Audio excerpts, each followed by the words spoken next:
Quid est veritas? Anyone here speak Latin? Quid est veritas?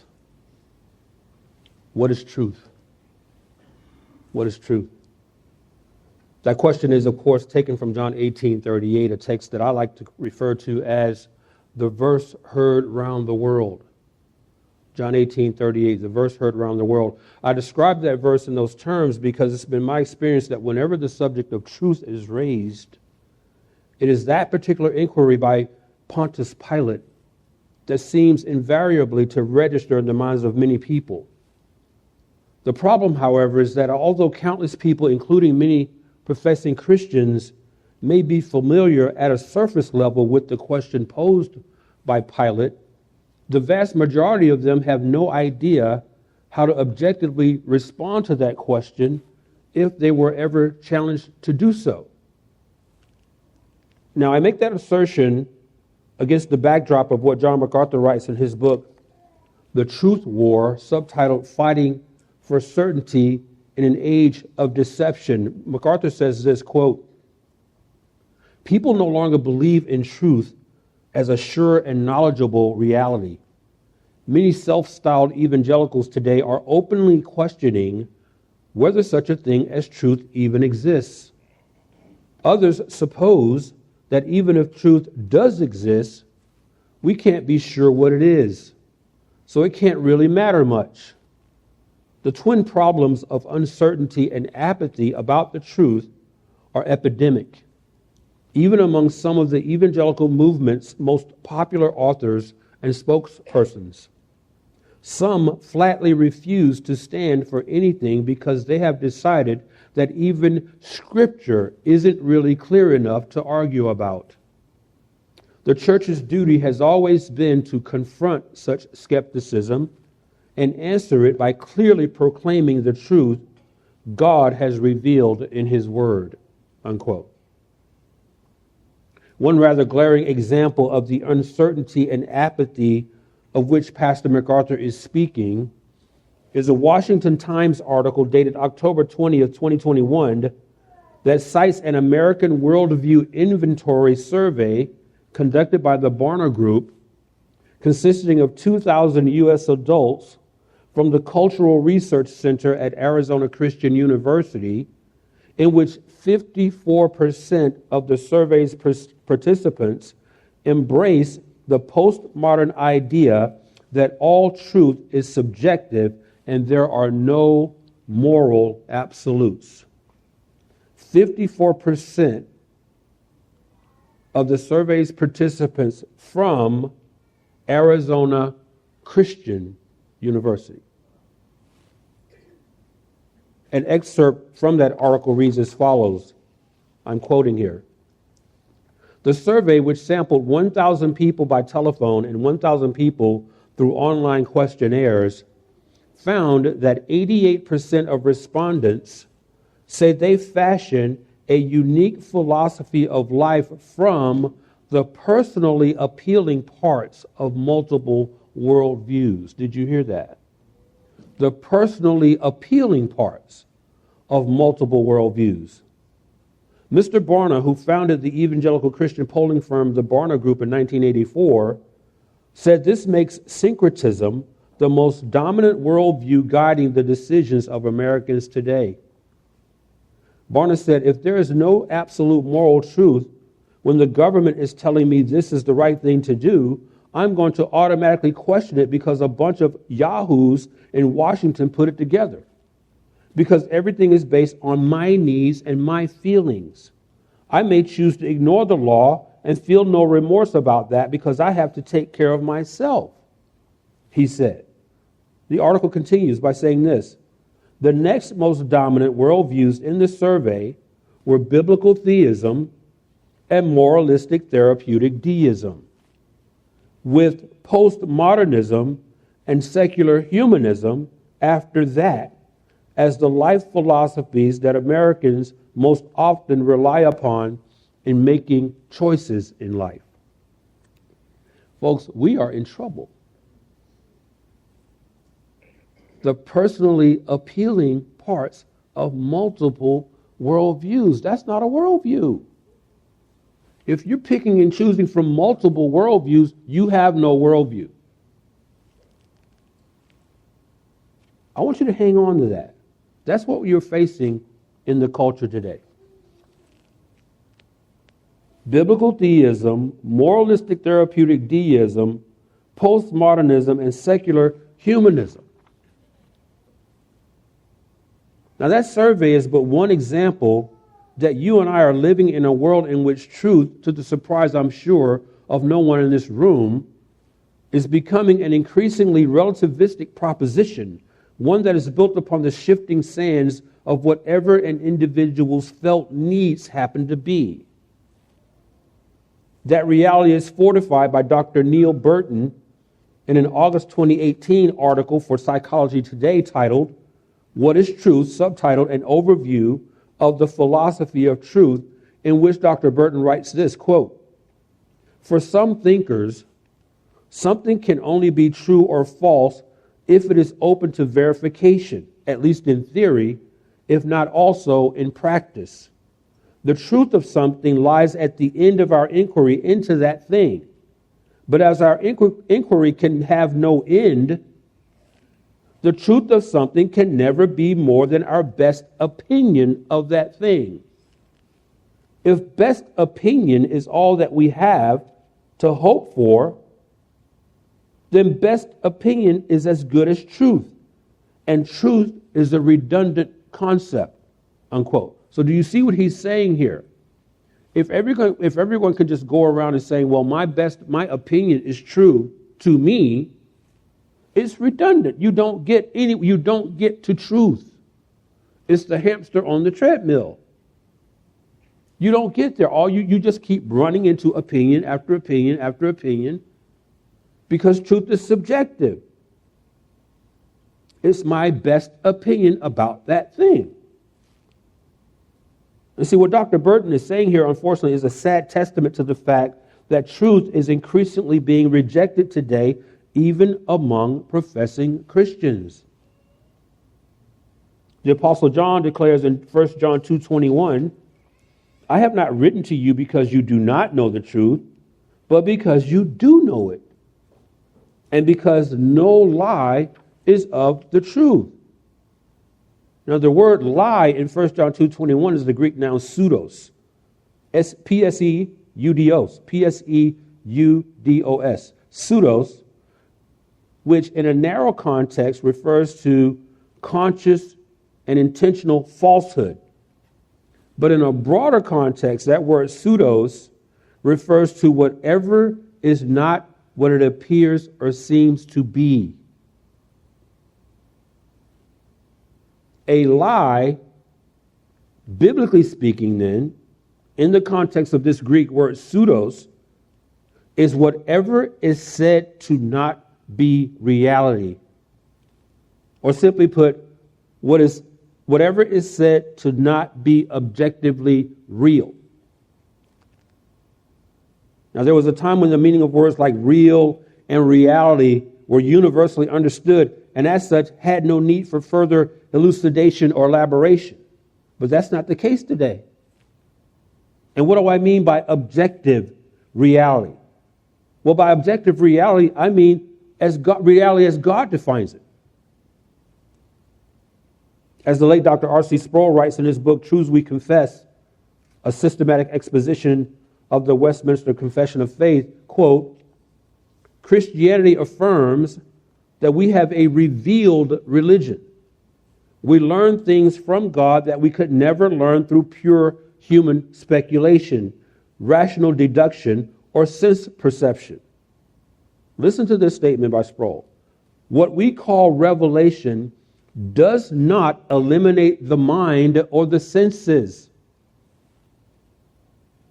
We are thinking beings," Sproul says, "encapsulated in human bodies. God gives revelation through his spokesman that is not available from any other source. Once we know with our minds and with our senses that God is there, and once we become convinced that this is his word, then we come in touch with a source of truth. that transcends anything that we can have in this world, unquote. So reality, and another word for reality is truth, must be defined and understood in accordance with what God has revealed to us in his word.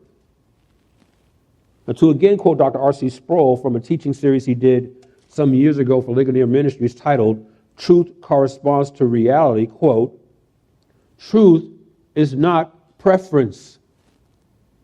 Truth is not preference. Truth is not a subjective inclination in an individual's heart. So no, you can't just walk around giving me your opinion of this thing or that thing and then declaring that that's truth. Sproul says truth is not a subjective inclination in an individual's heart, but truth is that which is real apart from me, Sproul says. In other words, truth is never, ever subjective. Rather, it is always objective. It is outside of you. It is outside of what you think, what you feel. That said, there are any number of lies that are being embraced today by the world. There are the lies of critical race theory that promote ethnic division and classism. There's the pantheism of the climate change movement, which is fundamentally rooted in worship of the creation as opposed to the creator. There are also the lies of the social justice movement, which by means of such divisive concepts as DEI, diversity, equity, and inclusion, and ESG, environmental social governance, promote cultural Marxism under the guise of equity. But I want you to recall to mind the definition of the word lie, pseudos, that I gave earlier, and consider that definition against the backdrop of what I personally would argue is the most egregious, the most sinister, the most demonic and destructive lie confronting not only the culture today, but also the church, namely the lie of transgenderism or gender fluidity, which is the conscious and intentional falsehood that a male can somehow transition or morph into a female, and likewise a female into a male, simply by virtue of altering the kind of attire or cosmetics someone chooses to wear or adorn themselves with, or worse, by taking puberty blockers or undergoing some form of radical surgical procedure that alters their bodies anatomically and in many cases irreversibly. That, in my opinion, transgenderism, this whole idea of gender fluidity, is the most heinous lie facing the culture today. Now, among the early advocates of the concept of gender identity was a psychiatrist by the name of Dr. Robert J. Stoller, Stoller. Dr. Stoller, who died in a car crash in 1991 at the age of 66, was considered among the leading pioneers in the areas of human sexuality and gender studies in the 1960s, 70s, and 80s. In 1985, Dr. Stoller published a book titled Presentations of Gender, in which he said that gender identity, quote, refers to the mix of masculinity and femininity in an individual, implying that both masculinity and femininity are found in everyone, but in different forms and to differing degrees. It is not the same as maleness and femaleness, which connote biology. Gender identity implies psychologically motivated behavior. Though masculinity fits well within maleness and femininity goes with femaleness, sex and gender are not necessarily directly related. Many biologically intact men have to avoid what they feel are feminine impulses and behavior. The converse is true for women. There can even be rather complete gender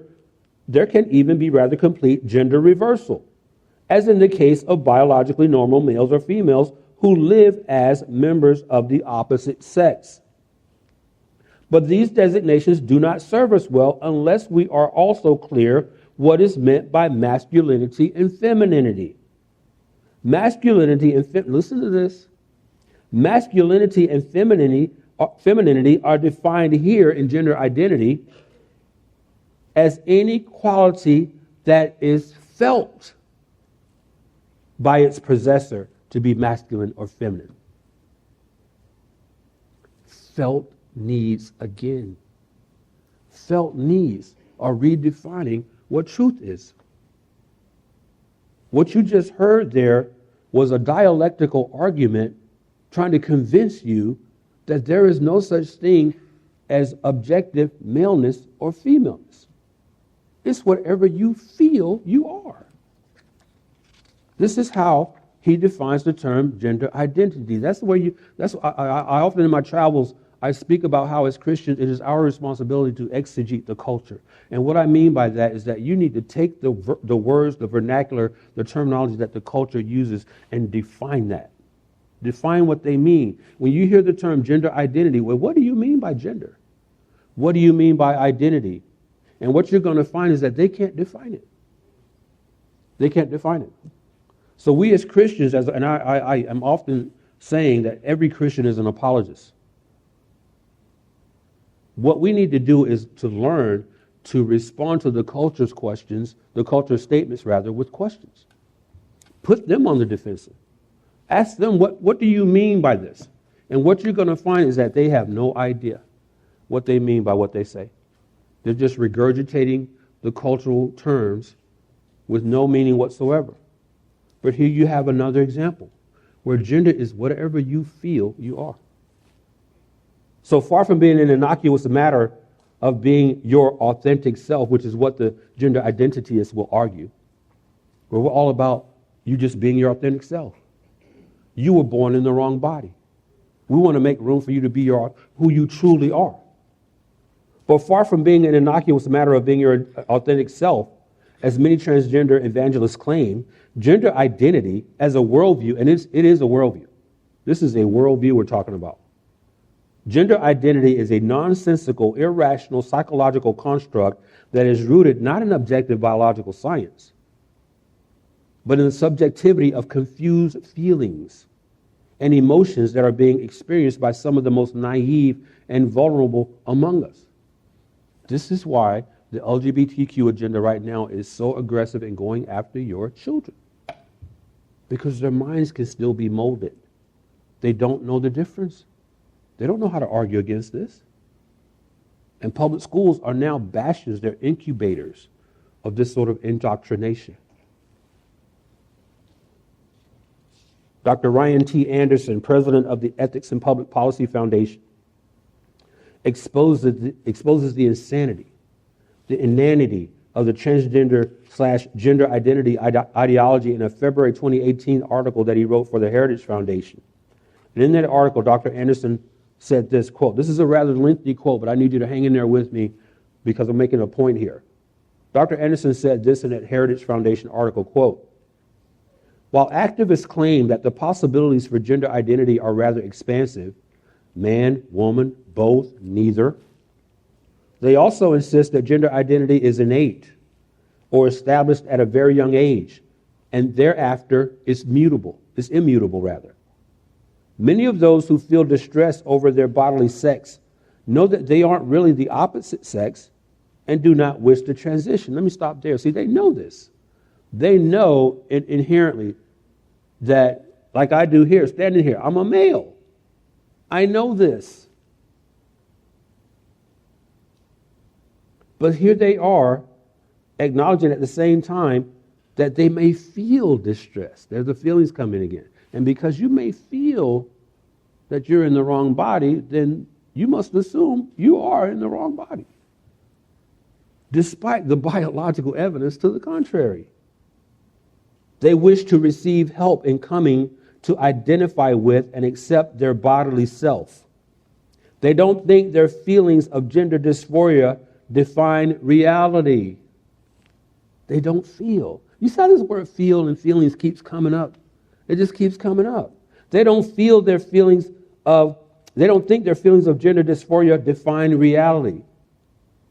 But transgender activists do. regardless of whether they identify as, quote, cisgender, unquote, or transgender, the activists promote a highly subjective and incoherent worldview. This is what I was saying a second ago. They don't even know what they mean by what they're saying. They don't know. They have no idea. On the one hand, I'm still quoting the article from Heritage. On the one hand, they claim that the real self is something other than the physical body in a new form of Gnostic dualism. Yet at the same time, they embrace a materialist philosophy in which only the material world exists. They say that gender is purely a social construct while asserting that a person can be trapped, quote unquote, in the wrong gender. There's that dualism here. So they're arguing two opposite poles to make their case. They're contradicting themselves. This is why the more you listen to these people, the more you realize they make absolutely no sense. They don't even know what they believe.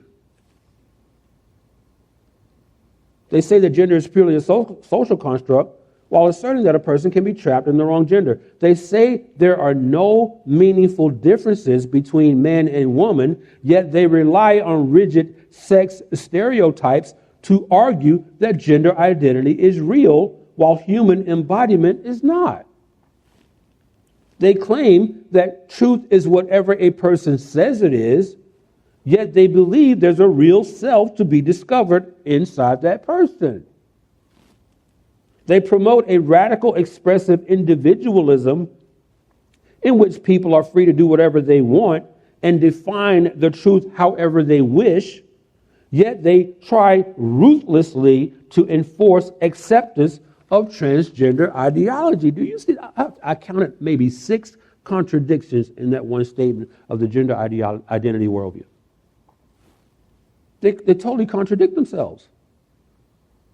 Now, speaking of trying to ruthlessly enforce acceptance of transgender ideology, in a tweet dated July 14, 2023, the organization United Nations Women made the following declaration saying this, quote, "We must dismantle stereotypes about gender identity, gender expression, and gender roles that are underpinned by patriarchal social norms. On International Non-Binary Peoples Day, let's take time to reflect and learn #Non-Binary Day." Appended to that tweet was a graphic that defined gender identity as follows. Listen to this definition. This is still the United Nations Women.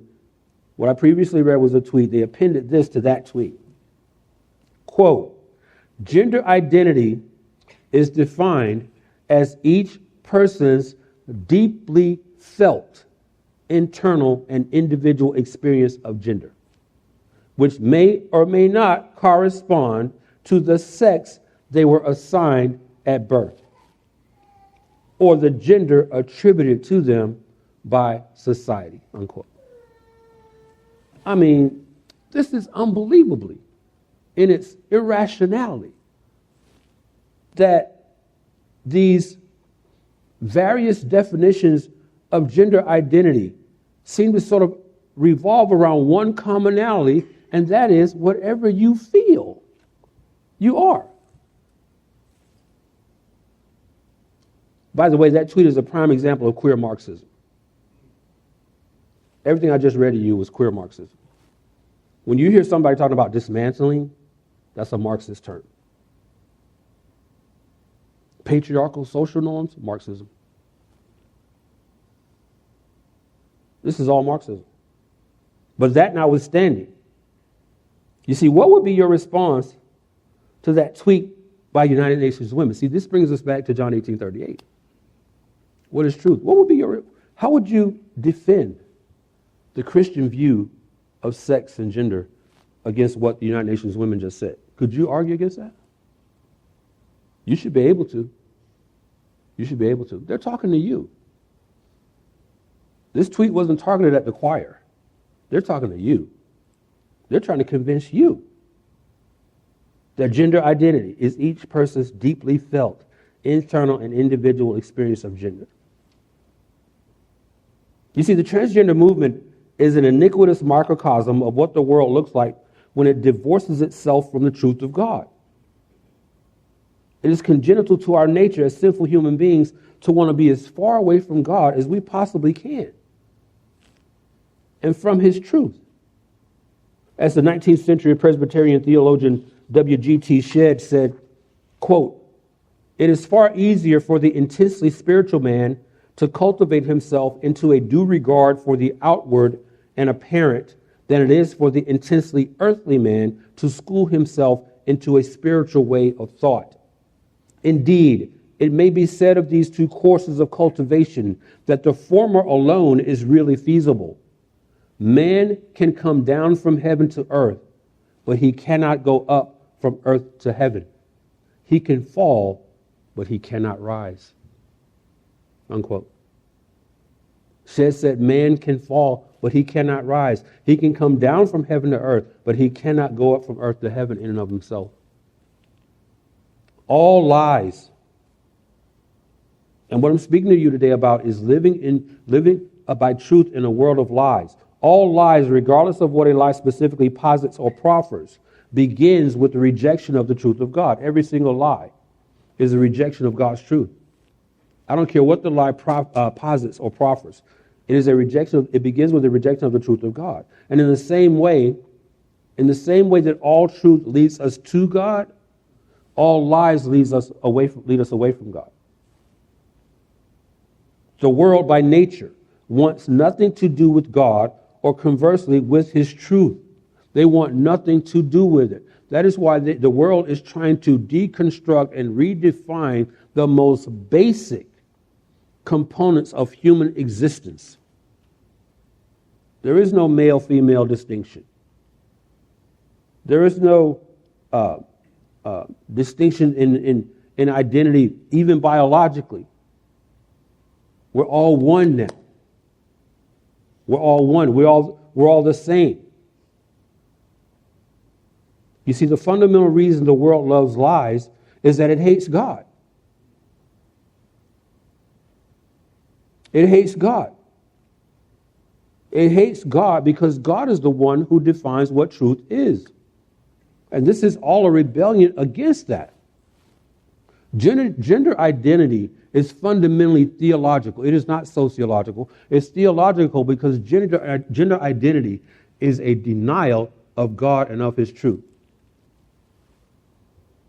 I don't care whether you're talking political, sociological, anthropological. It is all theological.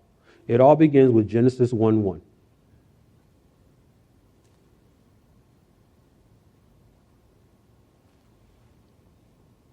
Proverbs 26:28 says, "A lying tongue hates those it crushes."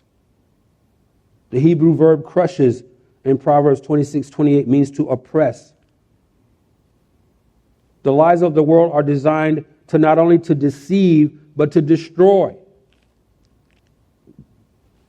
The lies of the world are oppressive to families, to marriages, to churches, to cultures, to societies, and to entire nations. History is replete with examples of this. The Nazis murdered tens of millions of people on the basis of a lie about ethnic supremacy. The lie of Darwinian evolution, which gave birth to scientific racism, was a material factor in the advancement of slavery in America, which led to a bloody civil war over that issue in which tens of thousands of people died. There is no little white lie. These are ideologies, these are worldviews that you as a Christian, you need to be prepared to fight against intelligently. As I go around speaking to audiences like you, I like to describe my own approach to apologetics like this. I like to say I have a Godfather view of apologetics. What I mean by that, any of you have seen the Godfather trilogies, will recall the trilogy of movies, The Godfather. In Godfather Part 2, a young Michael Corleone has taken over the family business after the death of his father. And he tells one of his associates, he says, "One thing my father always taught me was to keep my friends close, but my enemies closer." So what I mean when I say I have a Godfather approach to apologetics is that I read my enemies. I study what my enemies believe. I study what my enemies write. I read their books. I watch their videos. I watch their seminars. That is how you become a better apologist, is that you study your enemies, and then you can argue intelligently about what your enemies believe using their own words. If you're familiar with the work that I do along with Virgil Walker on the Just Thinking podcast, you know we don't get behind the microphone and give you 3 hours of our opinions. We study these people. We research them. I can quote you James Cone and John Calvin. You have to read your enemies. This is what I'm taking you through here. I'm quoting these people from their own mouth. So you can see how nonsensical and what they will do, because these ideologies originate in higher levels of academia. They will try to throw multisyllabic words at you so as to throw you off. It's like the Matrix. You just can't handle them all because they just keep coming at you. But when you deconstruct them, like we've done here this morning, I've given you 3 different definitions from their own mouths of what gender identity is, and it makes no sense. It was the Greek philosopher Plato who said, quote, "Truth is the beginning of every good thing, and he who would be blessed and happy should be from the first a partaker of the truth, that he may live a true man as long as possible, for then he can be trusted. But he is not to be trusted who loves voluntary falsehood, and he who loves involuntary falsehood is a fool." Unquote. If IOPT is truly convicted that Christ is above all,